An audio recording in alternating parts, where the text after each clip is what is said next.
5, 4, 3, 2.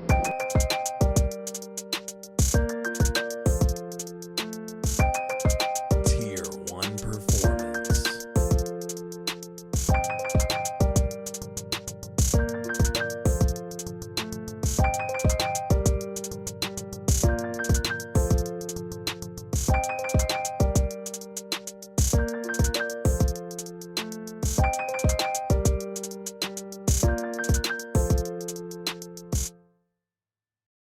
Guys, welcome back to the In and Out Talks podcast, powered by Tier 1 Performance. Your host, Mitch Matulia, Jordan Powell here. Today's special guest, Cameron Linck, Louisiana Tech baseball legend. Also grew up with Jordan and I, where we had the honor of not only being friends with him, but also teammates with him at Kingwood High School. Also a JUCO bandit as well. So, Cam, welcome to the show, brother. It's an honor to have you on, man. Thanks for having me, guys. It's fun to catch up and then obviously share my point of view of you guys and great teammates, and excited to spend some time together, man. Absolutely, brother. First and foremost, just, the way we start things off, right, is letting our audience know a little bit about yourself, where you're from, a little bit about your sports background and your upbringing, and yeah, man. Well, let's see. So started out born and raised Houston. We moved off to Austin when I was young, and then moved back to Kingwood in 2001, actually. And grew up in Kingwood. Grew up in playing baseball, football, doing all the sports, trying to chase down these two legends, but at some point in middle school into high school, I started realizing that baseball and football were kind of a passion of mine, and wanted to follow it. So went into high school and obviously played baseball at Kingwood Park, where I was teammates with both Jordan and Mitch, and then went to Louisiana Tech, where I was there for 2 years. Went to Hill College for 2 years, was teammates with Kyle Lowson, who was a Kingwood Park teammate of these guys as well. He actually brought me over. I remember when I was getting somewhat recruited by Hill College. That's even generous to say. It was really just Kyle kind of calling on me and saying, hey, I think you should come here and develop.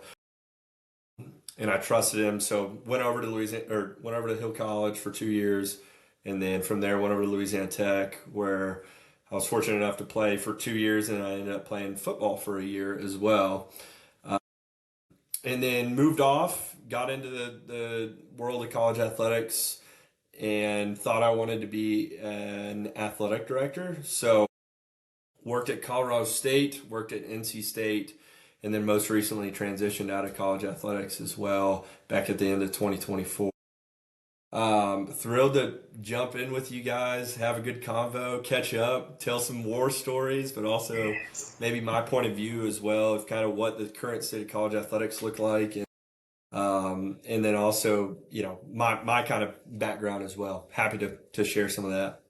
Dude, we appreciate it, brother. And just to kind of rewind back to your middle school, high school days, I remember you being a 3-sport athlete at one point in time. And you are an underrated pickup basketball player. What a lot of people don't know is that you could ball. Well, I don't know about all that, but when we were growing up, Mitch and I and a group of other guys would go up to a local elementary school, and we'd play 8 foot. So we'd play on 8 foot rims, and I'm no basketball player compared to Jordan. The dude is absolutely our basketball player on this call. But when we were at 8 foot rims in middle school, it didn't matter who you were. You thought you were the best basketball player in the world. So at 5'6", maybe 100 pounds, I thought I could play a little bit, but enjoyed playing basketball, but really focused on football and baseball kind of into beginning of high school and then later on as well. Yeah, you're really dumbing down how athletic you were, because when we got into high school, you would play pickup with us too. We would, And yeah. you would ball out. Like there's no way. Like you could definitely have played varsity. I, Don't let I Cam liked tell it, you man. that. Basketball was such a fun, and we had a good crew, but like basketball is such a foundationally, like, I feel like good sport as well in regards to developing a different skill set. Like, I always argue with some buddies. I think basketball might have some of the best athletes. No, it's not an understatement saying that. You can. Yeah. I It's not even mean, close. Yeah, yeah. it's a fair. Maybe I'm wrong in that. Yeah, I'm not saying that. I'm not saying all basketball players are the best athletes, but there's definitely some basketball players that can translate or play Big pretty time. much anything they want. You Yeah. know, Big especially if they time. have the drive like they did for basketball. But that, I think that no, I think that's a very fair statement. I just think our Yeah. sport is extremely skill based and hard, Yeah, for sure. which is For Yeah. sure. one of the hardest ones to play. But that's the thing is like our whole group growing up, right? Like we played sports outside all year round, every day of the week. There really was no like staying indoors and playing video games for long periods of time. There wasn't Yeah. any of that. And I think that's the big difference between today's day and age, and then like obviously when we grew up, like our parents kind of would kick us out of the house. It was really the last generation of that, I feel like, hey, be back for dinner, right? Yeah. Um, Yeah. Yeah. And I feel like when well, I don't know, when I think about like myself as a dad nowadays, like I definitely want to try and find a group of folks that like or friends that pushed each other. Like I feel like whenever I view my time growing up, my development as not only an athlete but also just as a human, like I was around people who challenged me, made me better, not only just on the field, but off the field as well. Absolutely, man. And going into high school, right? Like you just focused on baseball and football. You were a wide receiver in football, and in baseball, you made varsity your sophomore year and were our ace our sophomore year. And you had a nasty hammer, bro, nasty curveball. So, like, walk us through that, man. Like, Good was that curveball. something that you just naturally developed, or was it something that you kind of worked on? And walk us through that. You know, um, I grew up, and I'd say my development as a PO, like I always threw like different pitches while I was playing. I always tried to play around, but I always, growing up in Houston, I grew up a Roy Oswalt fan. And early 2000s into mid 2000s, like Royo always had like a 12-6. Like you view his 12-6 in Houston. He was always a flat fastball and also a 12-6 guy. I wanted to kind of have that same pitch, and so I remember going to my stepdad and saying something, watching a ball game at some point when I was like, I don't know, 8 years old, and I was like how does he throw that? And he was like, he karate chops, overhead. And I was like, what in the world are you talking about? I was like, you don't know anything about pitching. I was like, karate chop. I was like, this is not right. But he wasn't wrong, right? Like, if you think about the development of that pitch, I wanted to always focus on trying to get on top of a baseball. So I learned that pitch probably early on, even like 10, 12 years old. Like, I remember being in tournament ball, and this is probably bad advice for some of these younger guys, but like throwing it just for fun. And so like I always kind of had a really good feel for it. And so going into high school, my I would say that pitch was almost more comfortable than a fastball for me. I would throw it in a 2-0 count as a get me over and try and get ahead. So when I got to varsity early on, as a sophomore in high school, I was behind some other guys that already kind of had developed this pitch. I was trying to learn. I was, had good catcher, a developed catcher at that point who was a senior. And when I would throw that pitch, like I always felt like he was coaching me to on how to do it a little bit better, right? So I feel like whenever I made the jump to varsity my sophomore year, that pitch accelerated. I didn't necessarily learn how to pitch until probably a junior, senior year, or even whenever I got into junior college. But Yeah, that pitch definitely kind of separated, I'd say, myself in getting that next step into to varsity early on for sure. 100%, because I remember you throwing that pitch in any count, any situation. We also, I mean, like you said, we had a great catcher with Sam May, and you would bury that curveball when needed, right? And it's like, I think it's good that catchers out there listen to this, like help your pitchers out, learn how to Yeah. block so that they feel comfortable throwing their nasty stuff so they don't have to let up on it, especially if it's their Yeah. best. Yeah, I can remember. So we played at Humble High School, and at that time, Humble was pretty. They were decent, but they were. I mean, obviously, they had some guys, but we had a catcher behind the plate, and it wasn't Sam May at that point, and but it was a smaller target back there. I can remember I was like in the bullpen before that. Literally, I remember this vividly. I remember throwing it in the bullpen. I was like, nothing is landing. I was like, I can't throw anything. And fortunate to go out and I think we run rolled him, and I think that there was, by the grace of God, no hits on the scoreboard by the end of the game. But like I remember being in the bullpen, I was like, I can't feel anything. So I think about my development, and you think about these younger guys that we're kind of trying to reach. Like there's moments as you're preparing for games or opportunities that you look back and you're like, I'm not feeling my best. I don't necessarily have it. And then that switch kind of flips and you're able to kind of turn it on in a different way. And some things kind of just fall into your plate, um, on certain days. That kind of leads into like a question I wanted to ask you because throughout my high school career, and I guess going into your also some of your college career when you pitched at La Tech and Hill College, like you were a starter at one point, you were also a closer, and you were also a relief pitcher. What was did you have different mentalities when you were doing that? Did you find one easier or harder than the other, or did you have one preference, or like kind of what kind of person were you in regards to that? Because you got some guys that are meticulous, by the book. I have to have my routine. You got some guys that are flamethrowers. They'll just go out there and like I'm just Yeah. gonna, until my arm falls off. This is what I have. And then you got some guys that are like they're cold, calculative. Like let me see what I can do in this scenario. Like what kind of pitcher were you since you had the experience of doing everything? I don't necessarily like when I was a sophomore, I feel like I almost kind of hit my stride and tried to learn. I love it, Mitch. Casper. Screen time. Sorry. I love it. He's Uh, so soft. like I don't know if I was like actually a good pitcher in high school. Like that's my final statement. Like I Like was in grand a retrospective things. I was a thrower, man. Like I was just like as I look back of like, I could throw it pretty well, but I did have that curveball. I think that separated me. I think varsity coaches were like, "All right, we'll throw him out there and he could see if he, You get the job done. survives." Yeah. Yeah, and it worked, man. Like, but I wasn't this guy that like had a ton of offers coming out of high school also.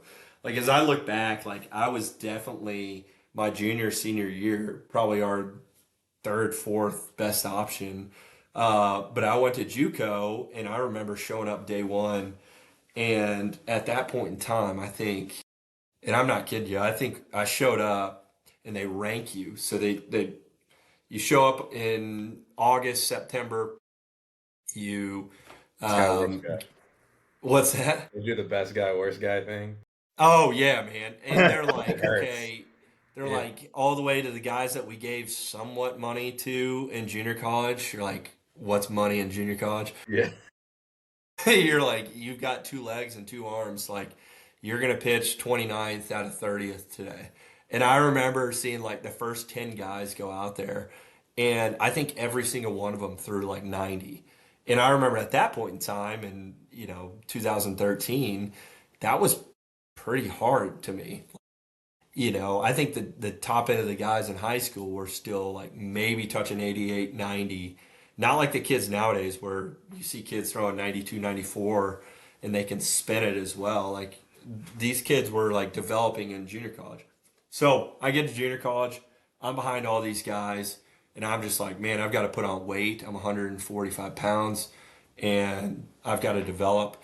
So I really kind of, to answer your question, JP, like leaned in on like whatever role is necessary, you know. So throughout the fall, like I would throw in the bullpen, and then I started kind of earning some opportunities and started kind of getting some spot starts in the fall.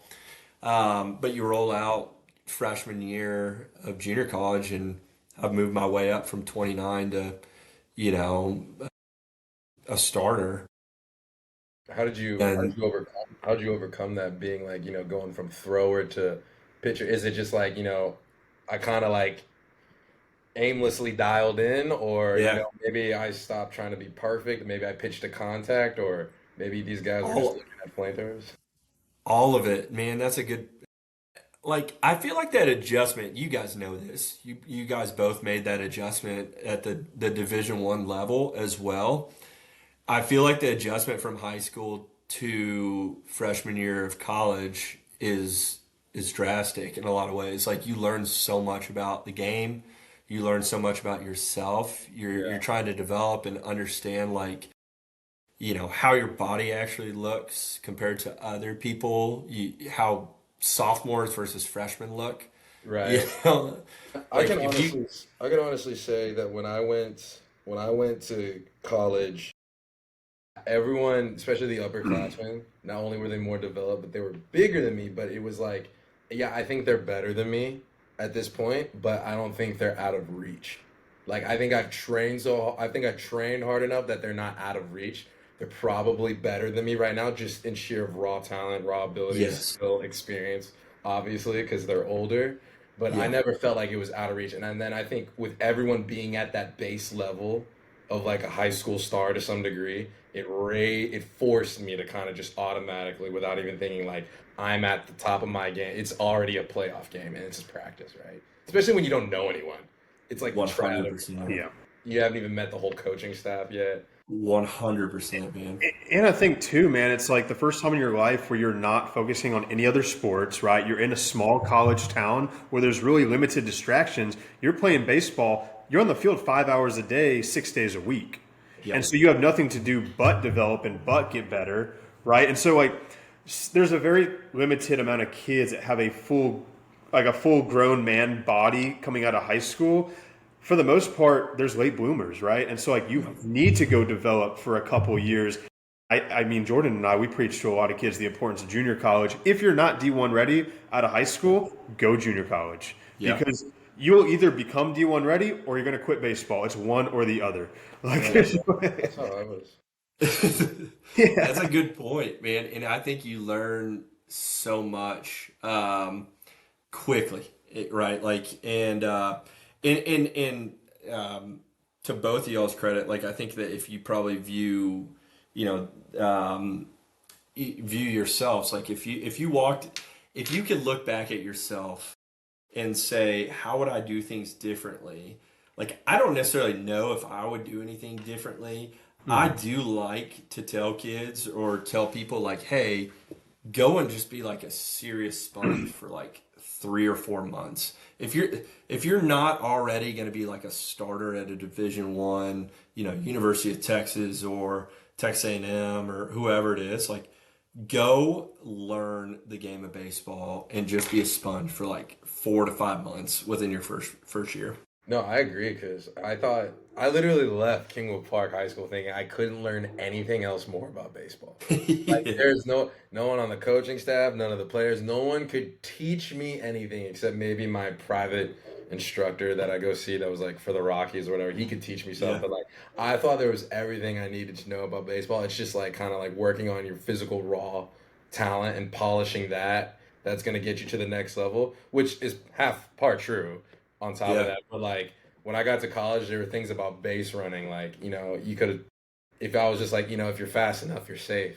That's kind of how I looked at it in high school. If you're fast enough, you're safe. There's no skill behind it. There's no timing. Like to me, like 1-8 had no meaning until I got Yeah. to college. Then I was like, oh, it's a true 1-8. And then you got pitchers that actually know how to hold you, Yeah. right? Like set up picks, balk picks, like Yeah. wheel plays, like intentional stuff to get you out, and then intentional stuff that you can pick up on as a base runner just to learn. And that was just one aspect. There's stuff I learned in Right. outfield, hitting, mental approaches, pitchers' mental 100%. approaches, which is the same and different at the same time for hitters. Like, Do you guys remember going and like trying to pick out like an upperclassman? Like, because both of you guys, like, do you remember kind of going in and being like, man, like, there's somebody I wanted to be like? Because I can remember going to JUCO and be like, I want to be like that guy. I mean, like, You know? maybe not from my own team, kind of because I kind Yeah. of view them as like incomplete players. Like, I want to take your spot. I'm not gonna like model myself after you. Also, different circumstance for me because there was an opening in center field. It wasn't like we have a guy here. I'm gonna replace him maybe after he graduates or gets drafted. It was like I Yeah. came in as a freshman knowing I had a chance to play. But if you were gonna say like, I've seen some people play in college that I was like, yeah, if I could, I'd like to model my game after him. For sure. And the person that I like to model my game after from a college standpoint was the guy. His name was Sky Bolt. He played. Yeah, UNC. We all saw him play. Dude, we all saw it. We man. watched him, brother. And then I actually got to play him my freshman year. No kidding. And I caught a ball. I robbed him of a triple. I don't think it was going over, but I caught a ball off the fence that he hit off of our Dude. closer, like who's like our best closer in history. But he parked it off the wall, and I caught it. And then I also saw him beat out a ball to the pitcher. Same What? guy. That's Like he was he didn't have a great weekend, but he was every bit as impressive as I remember seeing him in high school, which I thought was cool. Not to like glaze. And Yeah. I would. I remember seeing him at Minute Maid whenever we were all there. College baseball classic, baby. Yes. And I was like, first of all, coolest name ever. And then second Right. of all, like oozes like swag and aura, and you're like, this kid, like, I don't know if he's good or not, but like the name's dude, sick and like He was a freshman when we saw him. The fact of the matter was, he was a true freshman starting for UNC. yeah. I was like, this guy's got to be good. yeah.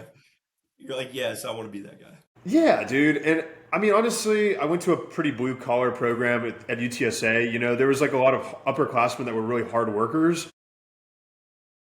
We had a good offensive heavy team, but really didn't have a good pitching staff. We were just a typical mid-major D1. Like, we had great offense, great hitting, but we couldn't really, like, we couldn't hold teams to less than 5 runs, right? So that was like the biggest hurdle. You know, going from JUCO to Louisiana Tech. So you develop in 2 years at Hill College, correct? Yeah. Now, how many teams were looking at you out of Hill College? I mean, how many? It was actually a fun process. I think back to my freshman year, had success, started throwing harder. Fall, so for the JUCO series, like the fall is actually like weirdly where you get recruited. It's kind of like high school in a lot of ways. Like you're playing games and there's scouts, there's people that are involved. Like I think scouts are actually more involved in the fall at a JUCO level than they are, at a Division I. Maybe I'm wrong. So my freshman year, I have a good year. Start, do some things, develop, pitch my way into probably a number 3 role there.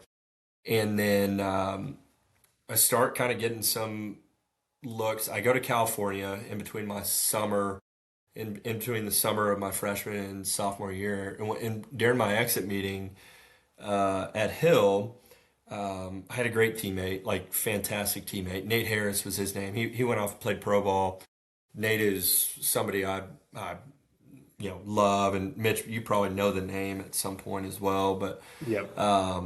So Nate was my teammate. We had 3 guys go from Hill College to Louisiana Tech the year before. And so I didn't know anything about them, but I go off, play, come back my sophomore year, and I remember my coach, Chris Ratiki, Rat, as we called him at Hill, he was like, hey, I want you to be our guy this fall. Like, I want you to be our number 1 and start, literally that first scrimmage. Like, I talked back to being like 29th on the depth chart. Like, I had somehow worked my way up to being like number 1 And at that time, I was like 88 to 90, maybe. But I was, what's that? You still have fastball curveball, or how many pitches are you throwing? Fastball, curveball change, but really lived and died by like a fastball curveball. Like I was definitely that guy.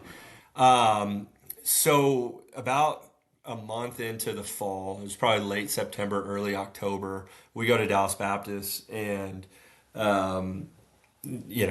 it's like a round robin tournament, and I get out there, and the wind must have been blowing at my back pretty hard, because I get on the I get on the mound, and I throw 94, and I'm like, dude, I know I've like hit 92, but I've not hit 94. And like, that's a different level at that time, man. Like, these kids are throwing that nowadays. But I'm like, man, this thing is juiced, but I'm okay with it.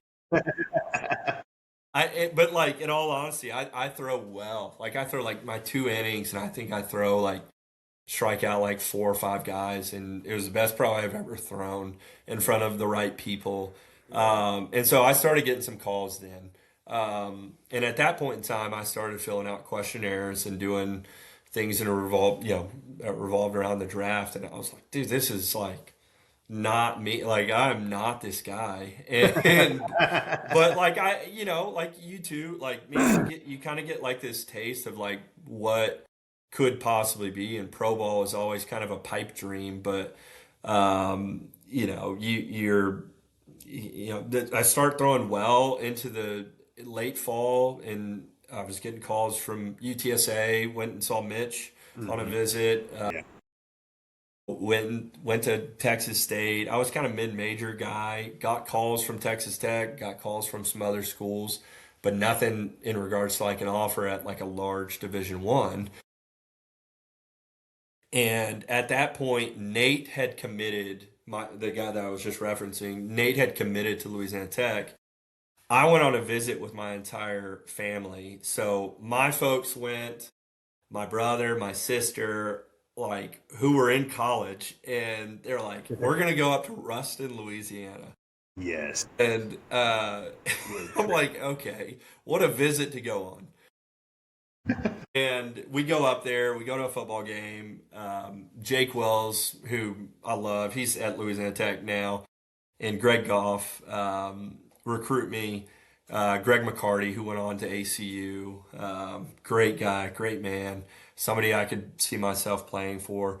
Go on the visit. My brother is like somebody that I value quite a bit, and he tells me, he's like, hey, he was like, you need to commit here. And I'm like, dude, they are 20 and 27. Like, they're bad. They're not good. And, and I'm like, why would I go out of state when there's so many options? And JP, I know you know this too. It's like, there's so many options in state. Like, why would I go out of state? And anyways, long story short, like, I end up committing to Louisiana Tech, I would say late fall, early spring. And it was in a large part because of Nate. I had so much respect for him just as a man and a teammate, and like really wanted to go play with him. And then I really respected the guys that I was around who had gone on to Louisiana Tech before. So I chose Louisiana Tech and never looked back, man. Brother, that's awesome. And that was Lane Burroughs' second season as the head coach? Man, it was actually Greg Goff. So Greg Goff had been there in 2024 or 14. And then in 2015 season, Greg Goff was there. And then 2016, I played for Greg. And then Greg moved on after that year to Alabama. And then we brought in Lane Burroughs in 2017. Okay, so your sophomore season? Correct. Or my senior year. Okay, yeah. And honestly, dude, like, I have a similar story because whenever we took Phil on his college visit, obviously I was somebody who Phil like valued my opinion, right? And I was like, Phil, you need to go to this school, brother. I was like, they've got a great morals, great values as a program.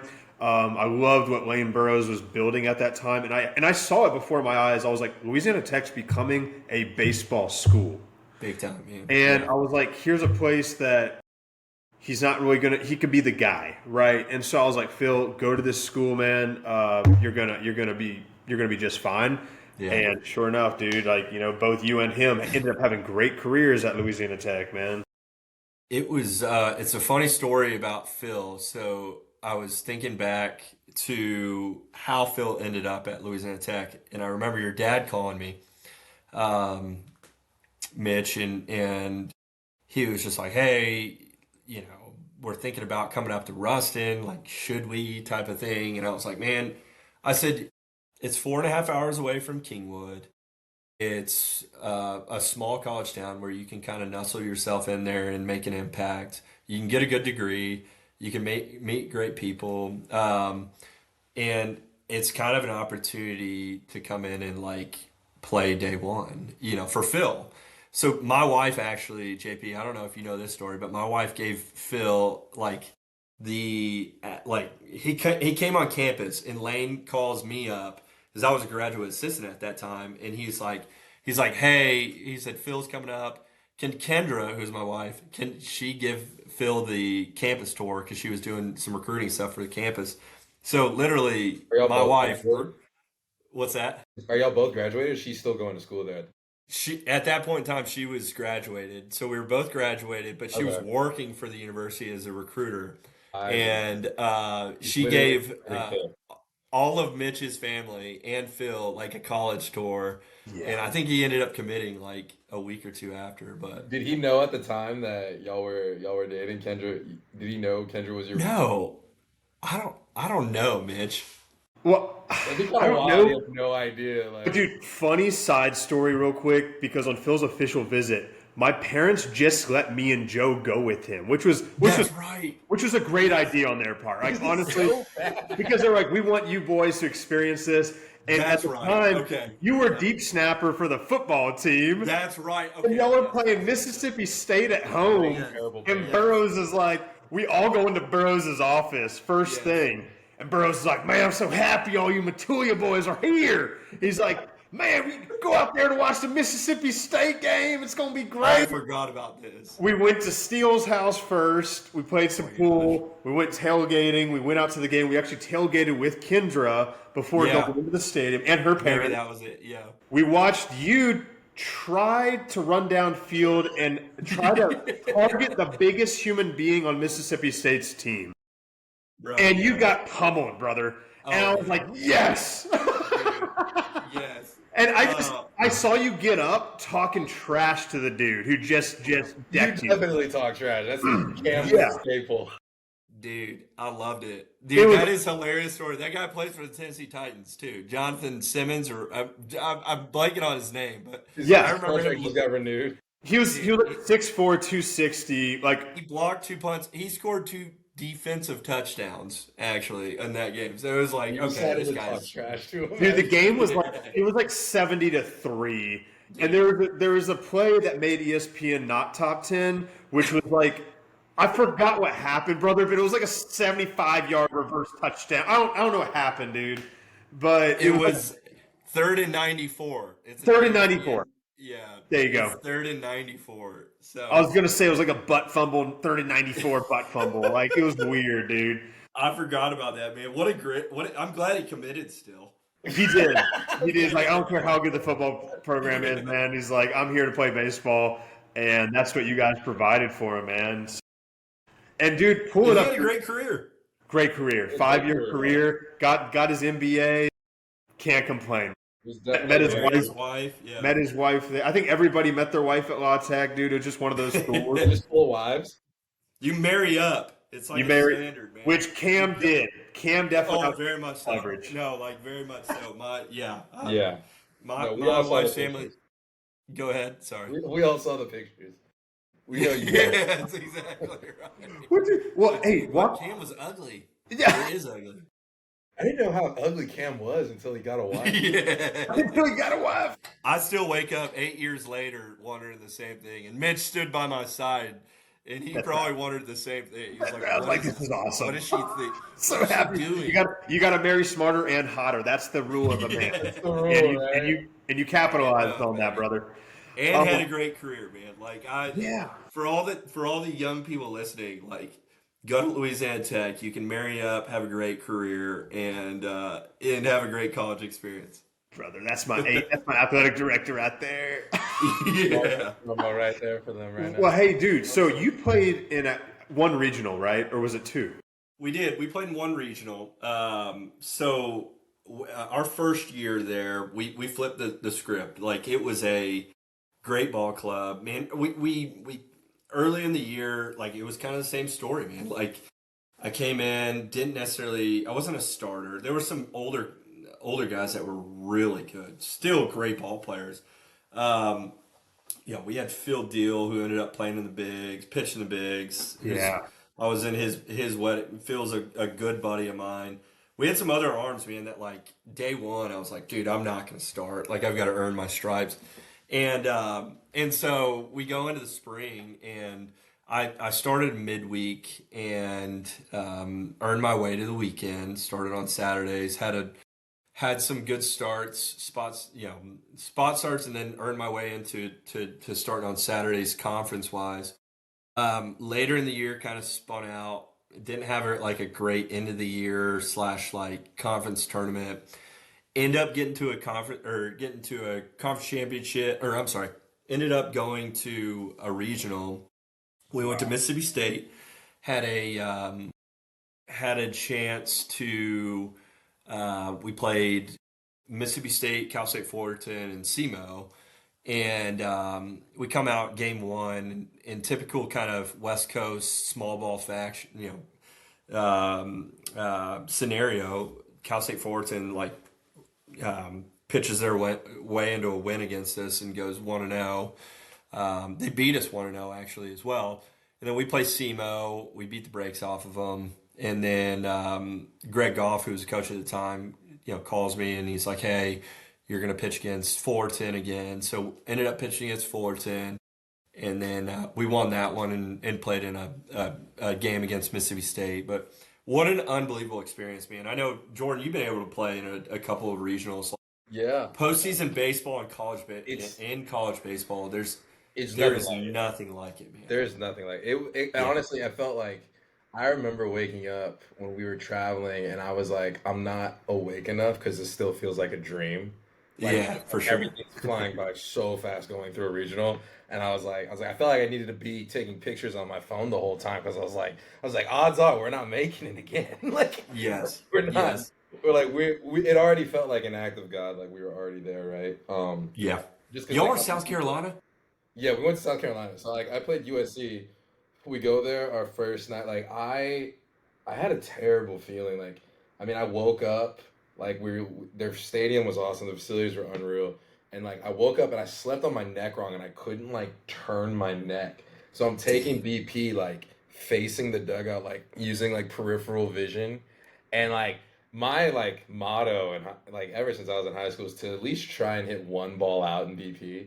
And and box at South Carolina. If it just touches the atmosphere, it's gone.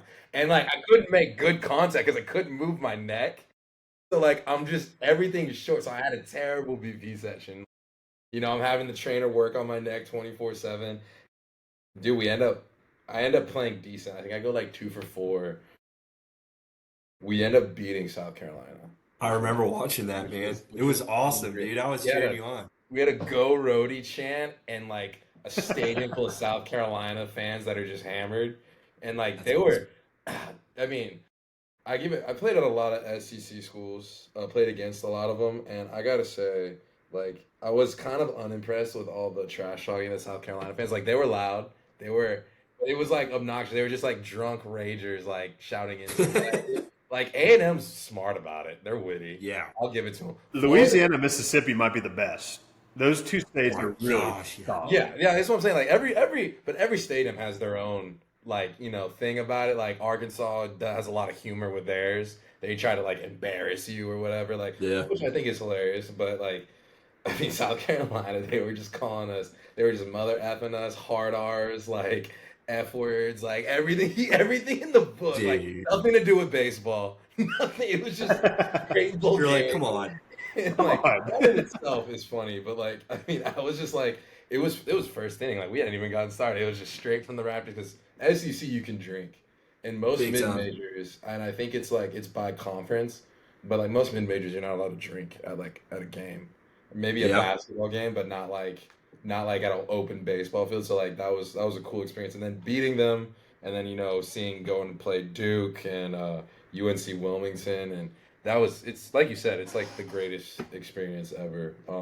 But kind of what I want to ask you, Cam, is now that two questions. One, how would you compare the hitters that you faced at Hill College compared to the hitters that you faced, in at La Tech, and then that'll lead to my next question. Yeah, good question. I actually think that the JUCO hitters swing carefree. There's not necessarily their approach. Like I feel like junior college hitters are definitely trying to put their own stats together rather than like the Division 1 level is definitely all about like let's try and win. You know what I mean? Like and so like in some ways as a pitcher, like you see your stats in JUCO and you see some of these guys, and you're like, man, their stats are inflated. I think that hitters are better because they're just out there trying to there's not necessarily a strategic approach. Yeah, man. Like, whereas like you got at the Division 1 level, you've got a true approach, you've got a scouting report, you've got guys that have potentially watched film. At a mid-major level, we watch film, but I wouldn't say it's like it is today. It's like talent Uh, versus teamwork. You kind of put it as. for sure, man. For sure. Yeah. But the Division 1 level, like, they were 1 through 9 probably better, if that makes sense. Yeah. Like I feel Right. like JUCO, you had 4 or 5 donkeys that like could really hit the baseball, man. You'll get some break on the back end or something like that. So we gave up. I'll tell a quick story. So in JUCO, um, I've given up some home runs. Everybody has. um, Haven't seen any of them. so my senior year. So anyways, my I was actually not on the mound for this, but I will put it next to anybody's longest home run they've ever seen story, and I will fight them tooth and nail. Like I have seen the furthest ball hit ever. So we had a guy pitch, and I'm not kidding you, is it Isaiah Rojas, and I love the guy. He would even come on here and tell this story. Yeah. So there's a guy named Chris Gittens who played at Grayson College. Grayson and whatever, find me. Their bats were rolled and they were all on steroids, and I'm not necessarily scared. I heard that's like a common theme with Grayson Junior College. Yes. Yeah. Look, they were great, but they were incredible hitters. So Chris Gittens, I think he played AAA with the Yankees. He gets up there and we play at a small ballpark already at Hill College. He gets a 3-0 pitch from Isaiah Rojas, and we were both sophomores. I think he gave up a home run that went 600 feet. And I'm not, dude. You can call any of our close, but call Kyle Lawson, call Isaiah himself. Lawson was there. Oh, dude, this Lawson was- ball, and the wind was blowing out anyways. This ball went 600 feet. You lost sight. You don't even see it land. Like, We had this old our clubhouse was in left center field, and when you're in JUCO, like you have to go get the baseball. Correct. Like, so you give up the home run, like you come back to the dugout, you're probably the guy who has to go walk and get it.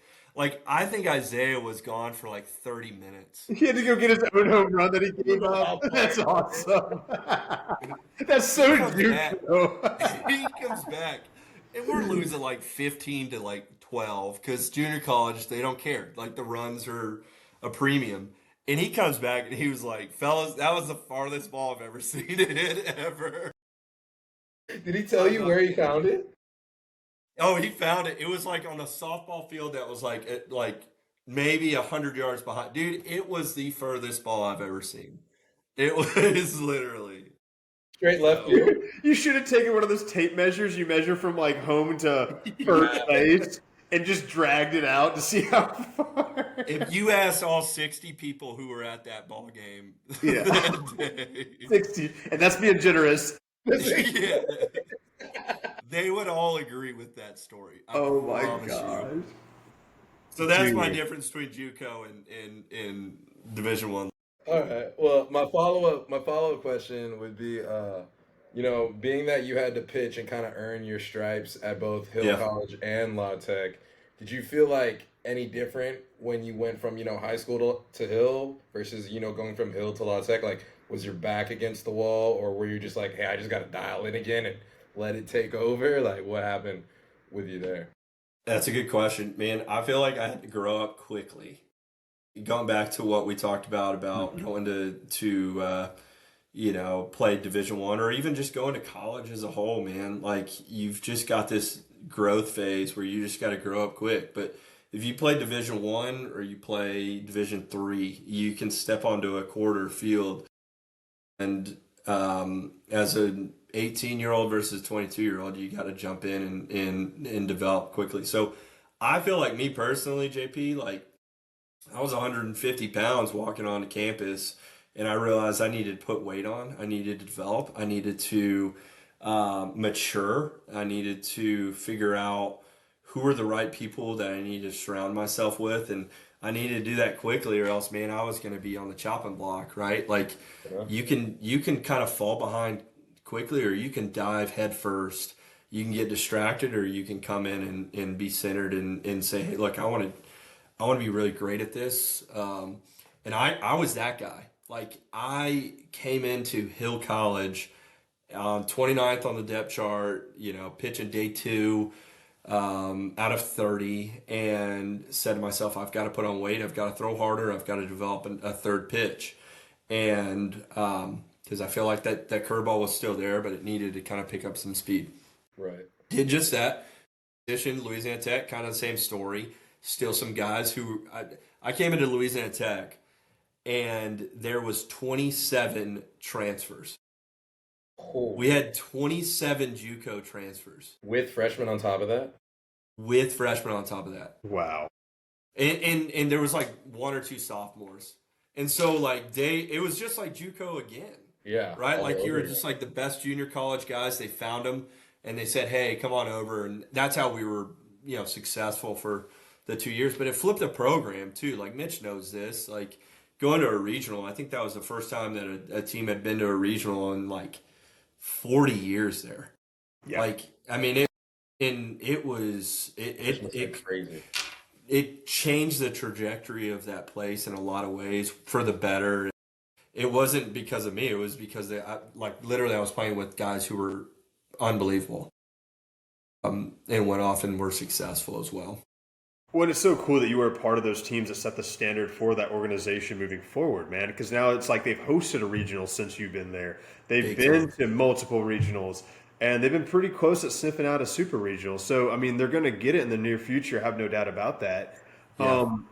Man, what's the importance of discipline for all those kids who are in high school and college? It's like there's a lot of distractions when you do get to a 4-year school. And you and I both have seen some great players not make it further purely because they've let social life maybe take advantage of their baseball playing careers, or maybe they just fell behind in school, so on and so forth. They got addicted to drinking and doing drugs and doing some no-nos, right? So, walk us through, how important is it that you have a purpose, that you have something that you're striving towards when you do go to a 4-year school? Because to your point, it's like being a junior college transfer, they expect you to perform right away. And they are going to give you opportunities, and you have to capitalize on those opportunities, right? Big time. I think that there's so many distractions as well. Like, if you look at like just the day and age of collegiate baseball, pro ball, whatever it might be, I think that there's a level of that I didn't necessarily always kind of have to face with social media, with lifestyle, but I think about my own personal trajectory, like Hill College, junior college baseball. Like, there's a small town, there's not necessarily the same distractions that you face at a Austin at the University of Texas or TCU in Fort Worth, right? But I think it's critical for young players or people that we're kind of speaking to as the next generation coming up, as they look at their own development, like, hey, don't forget like what the dream actually was, right? Or is. Like if you still walk onto campus and you want to be a pro baseball player, like sacrifice the things that it takes to get to that point. Yes. I think about the guys that have made it to that level and above. Like I look at Trevor Steffen, who was a teammate of mine at Hill College. Trevor, he didn't drink. He didn't focus on anything except for baseball. And he came in at 88 miles per hour and he left at 97. Did he go to and Arkansas? He's at Arkansas. He was an ace at Arkansas, and he's been in the. Played him on Arkansas. He almost threw a no against us. Yeah, and he's that was and like actually- Trevor, like y'all need to get him on here. He'd jump on. He's a Houston guy, Who's Magnolia from Houston? West. Really? So you guys remember when Mag West beat us in high school and they dogpiled Yeah. Coach Thames' final game? Wasn't that What a send off. What a Melissa Ledoux send-off. also? That's when Melissa Ledoux had that heart thing, right? Yes, The defibrillator. You remember yes, that? that's exactly right. Okay. Yeah. Yes, and I give him so much crap about this still. And I talk to Trevor still once a month. We travel all around the country to watch him play. He came to Hill, but his development was Oh, yeah. come to Hill, develop. He got drafted by the Red Sox, turned him down in the 19th, went to Arkansas, didn't get distracted there, focused on baseball, and accepted I think he was drafted second or third round out of Arkansas. But he's the most disciplined person I know. Like, if I think about his habits on a day in, day out, he has a certain appetite that he follows. He has a certain regiment. His training was always detailed, but it was his own, right? Like he wasn't trying to carve it into somebody else's or carve out of somebody else's habits. Like he created his own. And I feel like I tried to do the same, but he was exceptional at that. And what team does he pitch with now? He's been with the Guardians so he got Rule 5, picked up in 21, signed a 5-year contract. I think 5-year, $10 million or something like that. So he's still with the Guards. Reliever? And, he's made a great career for himself. Reliever now? He's a reliever. Yep. He's an 8th inning guy, was Colosse's set up. Dude, I'm glad you mentioned that, man, because I've had the privilege of playing with the big leaguer at UTSA, Justin Anderson. We've had him on the show before. Most disciplined guy on the team easily. And was chiseled, was jacked. Would occasionally show up to parties, but was always the first to leave. It would be 9 p.m. You're like, where's Justin? Oh, he already left. Yeah. Right. And it's just he had that discipline. He had that vision of where he was going before he even got there. And I think that's something that myself included and other guys, they lose sight of when they get to college. It turns into a job really quickly and you have to sacrifice something. You can't just have a great social life and be great at baseball and be great in school. You have to sacrifice one of those things, right? Something's going to give. You can't have all three just be. Couldn't agree Not more. enough time in the day. Well, and the talent pool's too great, right? Maybe guys in the 70s could get away with that because that was back before sports performance was really a thing. So it's if you're just head and shoulders talented, now the talent gap is so slim. Big time. The margin is so small. So it's you have to get every advantage you can. Correct. Dude, I couldn't even agree more. I think that as you look at developing younger players, there has to be, and I'm gonna sound like all the annoying coaches we've ever had, but the little things actually do probably separate you, especially from a skill standpoint. I don't know about us or Mitch, Jordan, y'all were incredible hitters, incredible ball players, but At some point you had to figure out like, what am I really great at? And like, how do I excel? And then how do I get better at, smaller things as well? Yeah, polishing your weapon, like kind of like Big how I time, put it. man. Like I was like, when I was trying to get recruited, I was like, what are the? I need to know three things that I like, not even three, but I was like, what am I better than most people at least when it comes to Yeah. baseball? And I was like, I rarely strike out, which is good. I mean, I was like, I'm Yeah. super fast, so like if your average play, I could probably beat out. That's Yeah. good. And then like my last thing was like defense. Like I was like anything hit in the air, I'm gonna catch it. Like I'm more confident in that than I am in my own hitting. Like that's what I like. Those three things. Like it wasn't even power. Even though like by the time I was senior, because I was lifting with Mitch all the time, they're like I was able to achieve power. Like I was able to get stuff polished. Like to where I was Yeah. like, all right, let me get my weaknesses so I can be a five tool player. Because like I think when I played with you guys as a sophomore and you guys were juniors, like I would say you can from a point of pitching, like it was like not too many guys in district could one have command of two pitches, let alone one. Like, it looked like you were probably one of the few people that was like, yeah, I think he actually probably did throw that on purpose inside part of the plate. And then he definitely threw Yeah. that one on purpose outside. And then he threw that one on the third. Like, he wasn't even trying to throw a strike on that. Like, that was easy to see from the mound, like, what he's doing intentional. But Yeah. then you get, like, our relievers that were just like, oh, God, I hope I can throw it over the plate so I don't get fucking Yes. pulled. Right? That was like, that's like, that's a difference. But when it comes to, like, when it came to stuff like that, like, I was like, I know I got three tools. Mitch can probably help me with my fourth, and then my fifth one, like, I like, am a tool. yeah. And then, like, my fifth one, like, like I'll study from pitchers and learn how to throw harder from the outfield. Yeah. It was like stuff like that. But yeah, it kind of does make sense, like, where you're coming from. Yeah. And in baseball, there's a plus minus scale, right? So for hitters, it's like you want to be a plus thrower, plus runner, plus power, plus contact, etc., right? Plus arm strength. With pitching, what is it that guys need to focus on to get recruited at the Division I level? Is it like plus location, plus arm speed, plus off speed? I mean, like what is it? I think what's funny nowadays is like it's a game of analytics, very much more than what I remember it being, I guess is the 100%, best yeah. way I could say. Like, which is phenomenal, right? Like, I wish we had the same tools and access to a lot of the, to what a lot of these guys have from a hitting standpoint, from a TrackMan, from, a spin rate, whatever it might be. I think what accelerates high school kids into, JUCO or Division I, Division II, Division III. I think it's still command of one or two pitches. Mm-hmm. I think it's projectability, which everybody kind of has their own input on.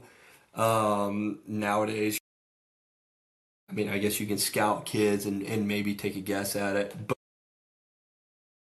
then, I think from a pitching standpoint,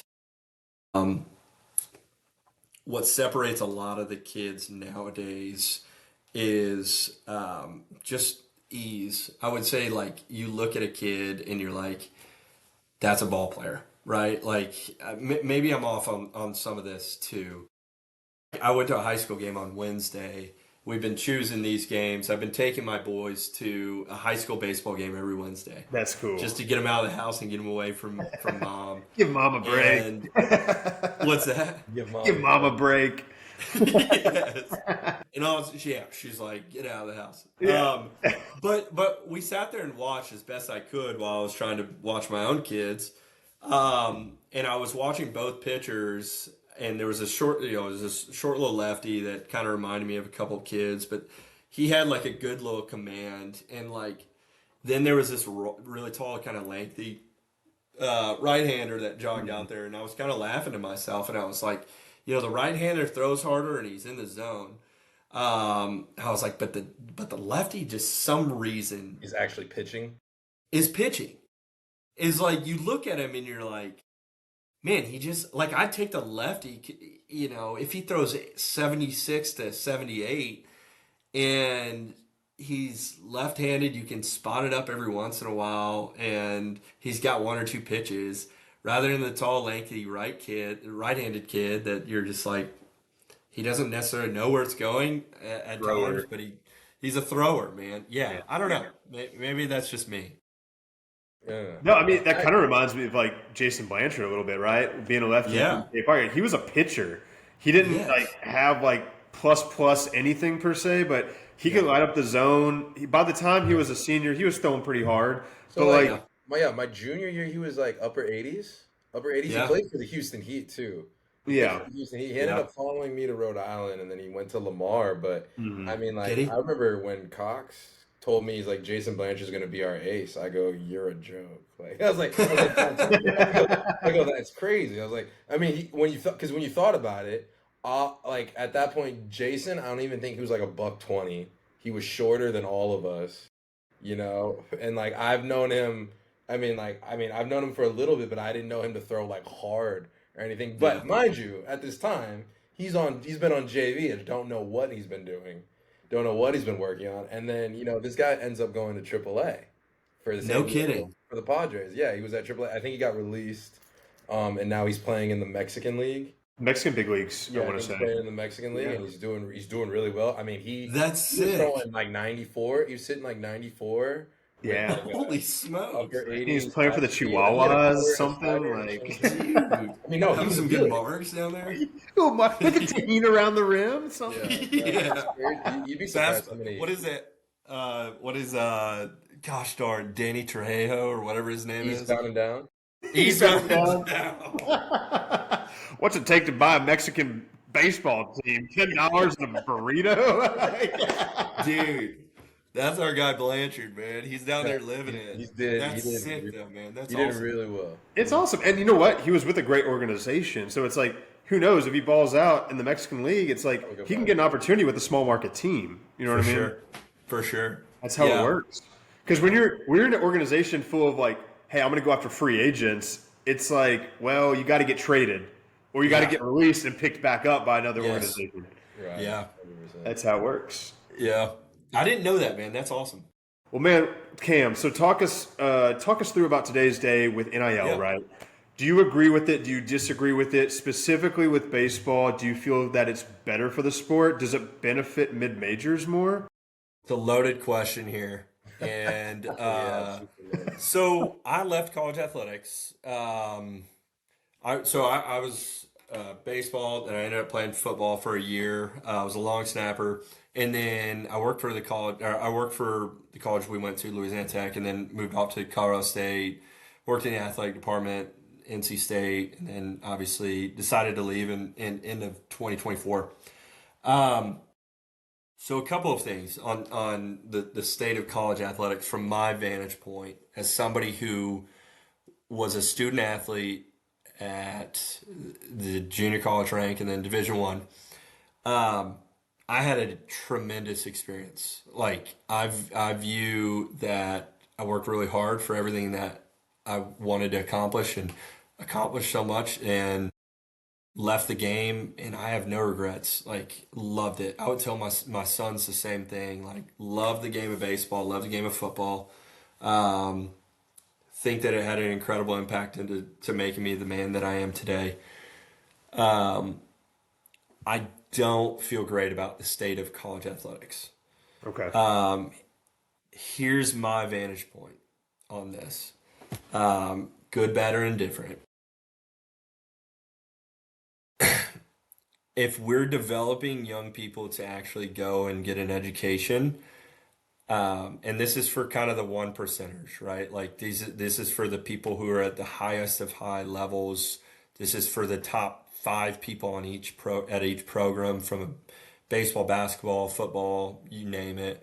Yeah. Like I feel like there's a better system that they could be benefiting off of their name, image, and likeness. I am not against name, image, and likeness as a whole.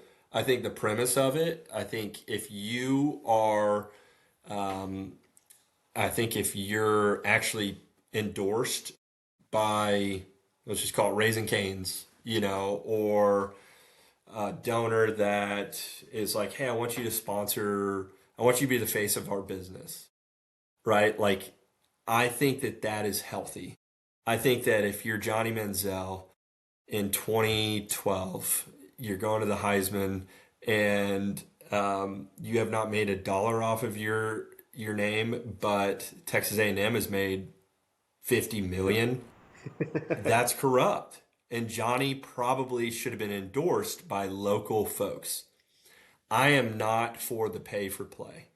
I am for supporting people based on their skill set. I don't think that it's a healthy system to come in and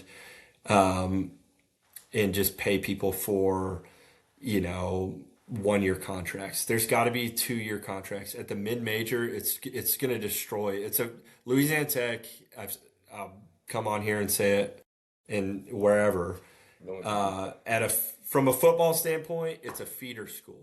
That's all it is. It's a junior. It's a higher level of junior college. If you go there and you're the top 10 best players on the football program, you're going to get recruited by the best schools in the country. If that's the system that you want, like, there you go. But I don't agree with pay for play. I agree with truly endorsing people from a name, image, and likeness standpoint, not a pay for play. Who do you think in your mind should be setting these standards? Do you think it should be, the NCAA themselves? Do you think it should be the conferences? Do you think it should be individual schools? Do you think it should also be like the federal government, because that's who the NCAA is kicking it to? Like, you guys should decide. I don't want to, like, who do you think should be responsible? Ultimately. I think that's a fantastic point. I think that ultimately the NCAA let everybody down. I think that they ran away. 100%. Like, everybody should know this, and it's a governed body that obviously Louisiana Tech, NC State, Colorado State all belongs under, right? So like, you can't necessarily blame the schools, and you can't necessarily blame the student athletes. Like, I am not blaming the student athletes by no means. No. And let me say this too. Blame the kids. Yeah, exactly, man. Like, pay for play has been going on for a lot longer than whenever I've been in college athletics. Like, it's been plenty of under the table stuff. Yeah. 100%, man. Yeah. But like, I don't love the rat race of it nowadays. I think that there should be a governed body above the NCAA. I think that belonging to the NCAA will not be a thing in the next 20 years. I think that I think that the SEC, I think that the Big Ten, I think that Notre Dame, I think that independent conferences or affiliates, like, will all just come together and say, why do we need wait, they're getting a cut of what? Why? Why like, not going to do anything for it? Yeah, and at some point they're gonna get really smart, and the right people are gonna get in the room, and they're gonna say, okay, there is no such thing as necessarily like these conferences. It's really just like either regionally based, or there's a top 50 threshold of schools, and if you can't compete at that level, you're not in. I think if you don't, whoever ends up making the final decision of how it's going to be is who's going to get a piece of the pie. Because whether it's the NCAA saying, fine, we're going to make the rule, this is what it is, we're going to fall on our sword, if you don't hate it, screw it, but this will justify us taking X amount of money. So we're evening out the playing field, D1 all the way through NAI, right? But then if you get like the government saying, yeah, like your entity, we're above the NCAA, this is how it is, this is law. Yes. The government's going to take a piece of the pie. There's like, how could they not? And then all that also either A, puts the NCAA under the government, or the NCAA it's not needed anymore. You're spot on. Yeah. And JP, on top of this too, and I won't be super long-winded on this, I promise you, but because I'm a talker, obviously. But we'll talk about this all day. We love it, dude. The world of college athletics is about to get gobbled up by the private equity world. Like 100%. Yes. private equity is about to come in. They're about to load every school up with debt, and they're gonna say, okay, you owe us this money back in like 5 years, and the schools are gonna look at them and say, yeah, we got that. We can pay you back. They're not gonna pay them back. I mean, They just look can't at these afford to, man. just look what these boosters and these Well, alumni do. I mean, it's essentially you're paying the same people, right? The people that went to Yes, private equity got the degree from the university. They end yes, up being these gigantic big donors that yep, control everything yep, behind the scenes, or can potentially control things behind the scenes. You can look at yeah. A&M as a staple. You can look at LSU, Ole Miss. You can look at, I mean, Lane Kiffin. Like, what do you think that was? And then you can eventually, like, what do you think the private equity is going to do when private equity is worth more than the school? You can You're blow it out spot against the on. school, Yeah, blow it out against yeah, the school, and now you're bigger than the university, and you own hundreds of athletes under your yeah, thumb for nothing. yeah. Like, it's yeah. And it's also new that I think they need to also enforce rules like you can't transfer more than twice. Like, can we Yes. agree on that? Where it's like you can't transfer 4 or 5 times. you Like, can't I commit. do like how it protects players that are in bad situations because you and I both know that it happens, right? Yeah. Because when you and I play, we had to sit out for 365 days if you wanted to transfer. Yes. I do like the fact that you can transfer, but it shouldn't be more than twice. And there needs to be some sort of incentive for you to stay where you can actually build a program and build a culture and build an identity. Because now Yeah. kids, it's like, if they don't start, they're just going to transfer right away, right? So it teaches 100%. them nothing later on in life because most of these guys are not going to go and play professional sports or have long careers. So what is it teaching them that, like, at every point of an obstacle, you're able to just run away from it, right? Yeah. There's You no know what I heard the accountability. other day, which was kind of like, to your point, Mitch, which is kind of sad and scary and interesting at the same time, is this viewpoint as somebody goes, athletics is looking like the job market. Yeah.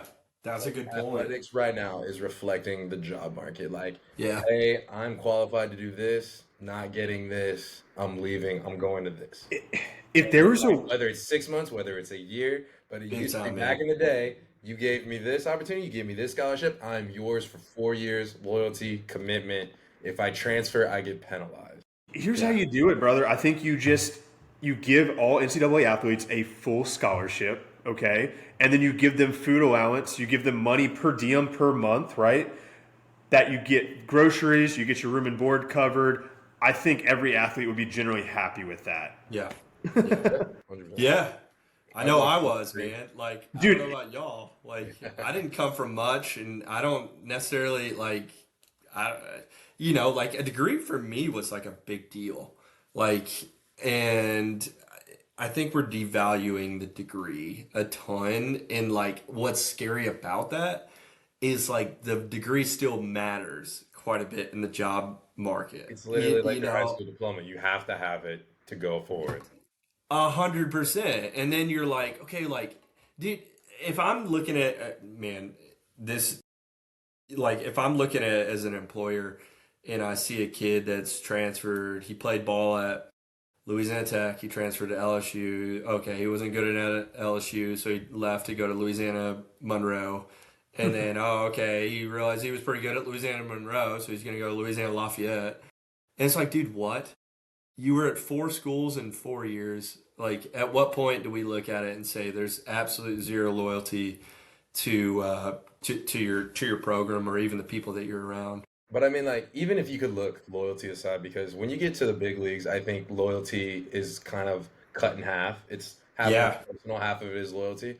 But I think I think the issue with sports, and I guess the job market too, but like mostly sports, is that when you're looking at these college kids who are viewed as amateur athletes, is that if you have them transferring around, it loses you have no credibility.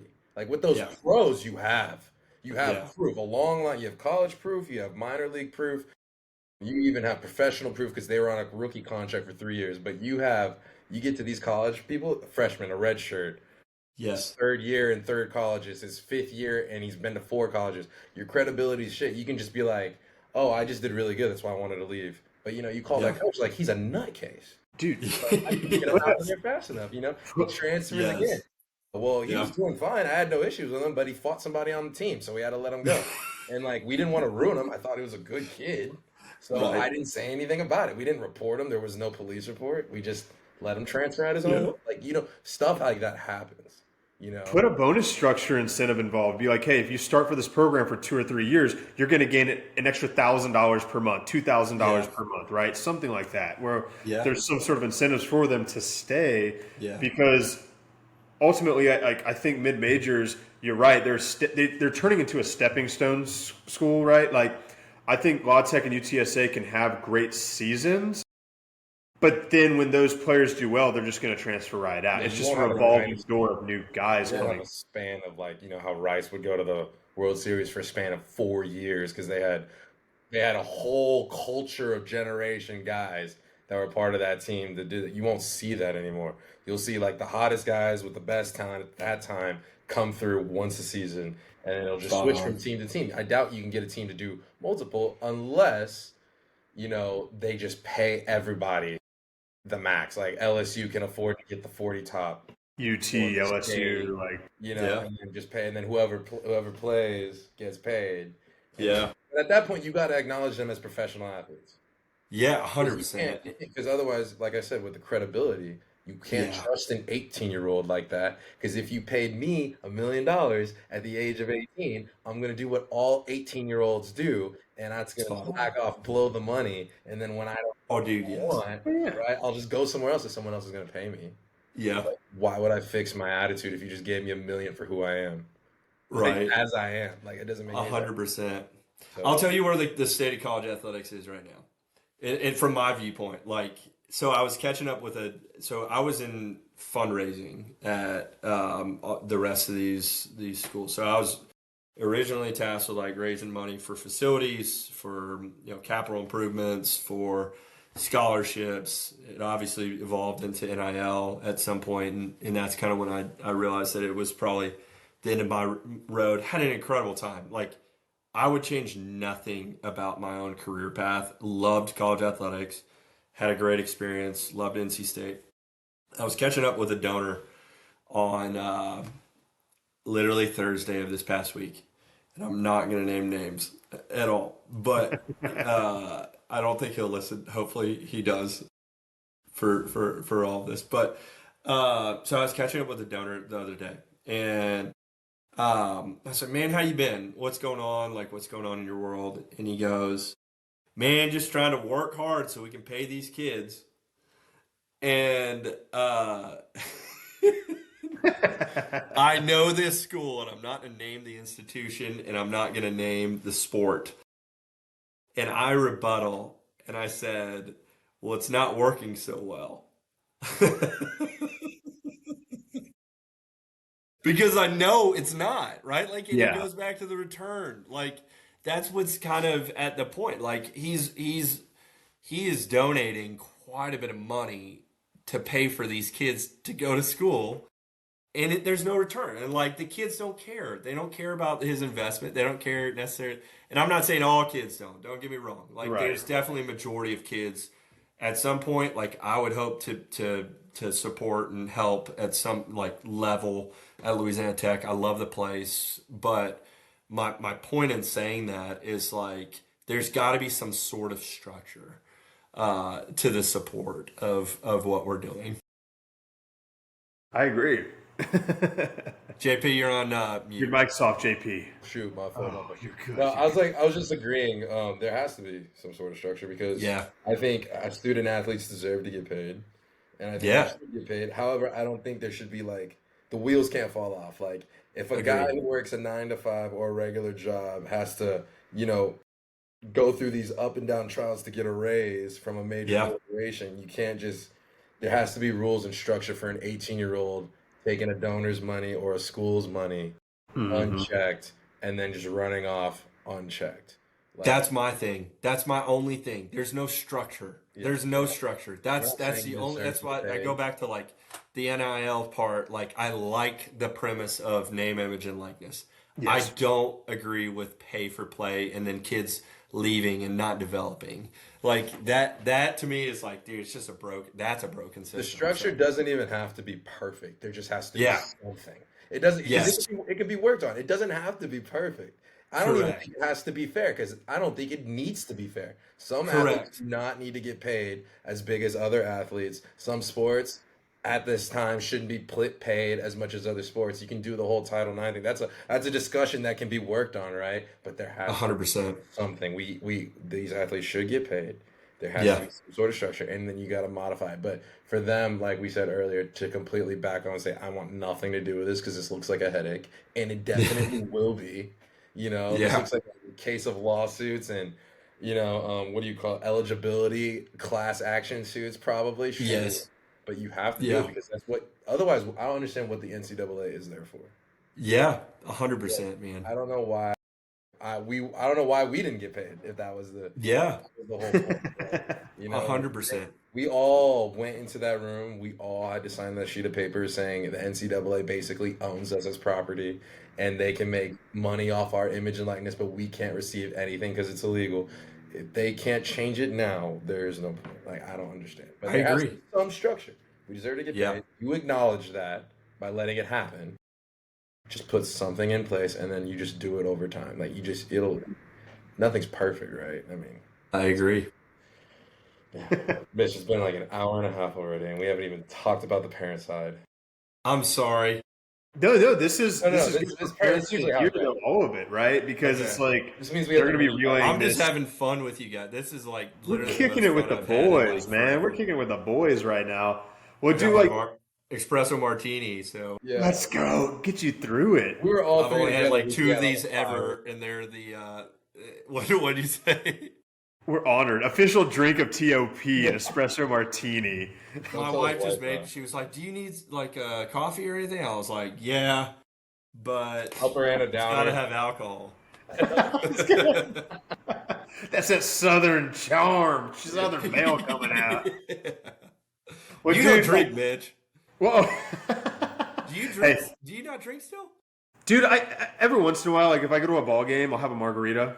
Like if I go to an Astros game, I'm gonna get a margarita because Nice. I'm Ubering there. I'm gonna Uber there, get 2 margaritas, Uber back home. You are wild. We're so D- safe. Yeah, but I'm like a once a quarter guy. I'm like I'll cut loose like once a quarter. Yeah. Well, dude, in closing, Yes.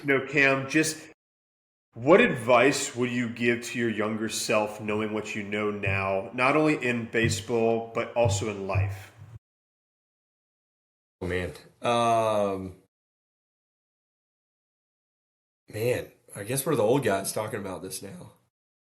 That's a good question. I'm like thinking about that. Look, I think for me personally, I had so much fun along the way. And I think that's truly like as the 31-year-old self, now that I reflect back on like my own journey and experiences, I had so much fun through all of it. There was some really hard times. Um, there were some really long days. There was definitely, peaks and valleys in which like I, didn't want to necessarily go JUCO. Like I would much rather be starting at the University of Texas or, LSU or one of these schools coming out of high school. Doesn't everybody, right? But there's a select few. And guess what? Like at some point in your career, like you can surpass those guys and you can come in and, be an average arm or average bat in high school, but you can come in and surpass those guys pretty quickly with work ethic, with determination and obviously kind of a end goal in mind. So I would tell myself like enjoy the ride quite a bit. And I think about the 2 boys that I have now, and I am so excited for the day that I get to go watch them play baseball, right? And there's going to be plenty of tournament weekends. There's going to be plenty of, man, it's 100 degrees in Texas, and I don't want to go to Sugar Land again, to watch them play. But like, man, those I can't wait. Like that is going to be so much fun for me. I'm excited about being kind of on the other side of it. I think about, what I'm going to tell them about my own kind of playing days, and I think, I would just share like I had a great ride. I probably went further than what I would have ever expected for myself. And I was able to accomplish and do things and be around people who were just unbelievable humans that are lifelong friends. And I'm like truly grateful for it as well. And it's taken me places, obviously, that I didn't expect. That's awesome, brother. That's so special. And dude, thank you again so much for being on this podcast, Cam. We're going to be in touch. We're going to post your social. I mean, like, where can we find you on social media, man? Like, where? Man, I'm one of these old school guys. I've got a Twitter, and then I've got a Facebook. You got a burner phone too? Yes, totally. Craigslist account. Just picked it up from Walmart. Yes, it's a flip phone. I don't have the Instagram.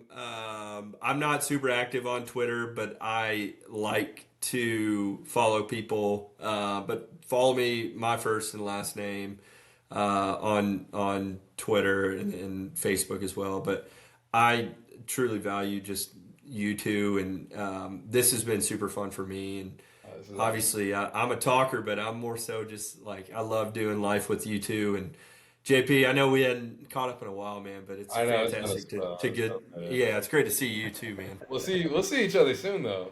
This summer. Hopefully.